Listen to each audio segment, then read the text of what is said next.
last week when Justin Trudeau had that really bad train wreck interview with CTV Atlantic? How could you forget? I mean, there are parts of that interview that I would like to make into the ringtone on my phone, like this gem here.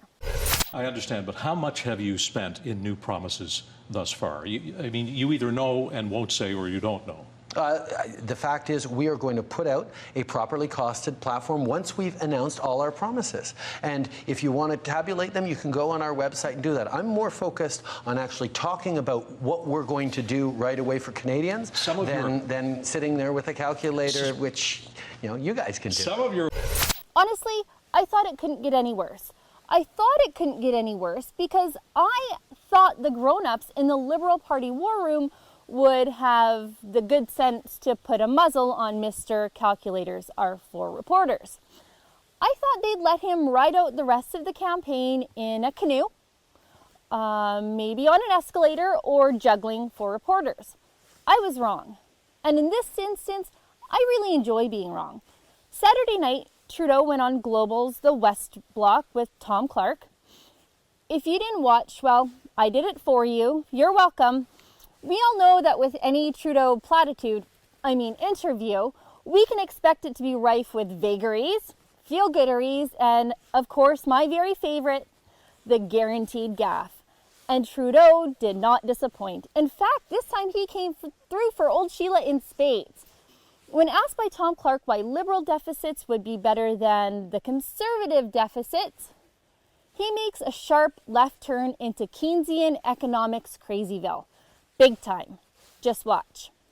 Deficits are a way of measuring the kind of growth and the kind of success that a government is actually able to create. Yes, you heard that right. He said deficits are a measure of success. I guess as long as they're Liberal deficits. Deficits are a measure of growth, as long as you trot out that old curmudgeon John McCallum to push them and not Jim Flaherty or Joe Oliver.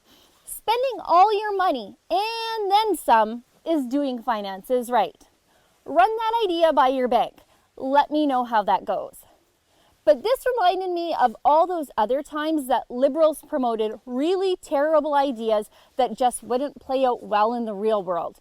Like when Joe Biden gave home security tips for all of us housewives out there. Here. You don't need an AR-15.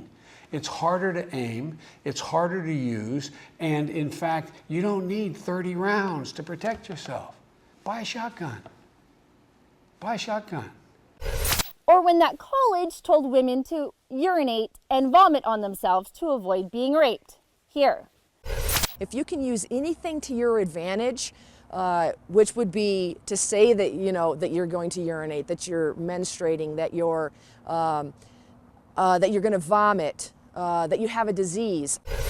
But for me, this gives me an idea. When my husband gets a credit card bill next month, I think I'll just tell him that I was trying to grow him some success.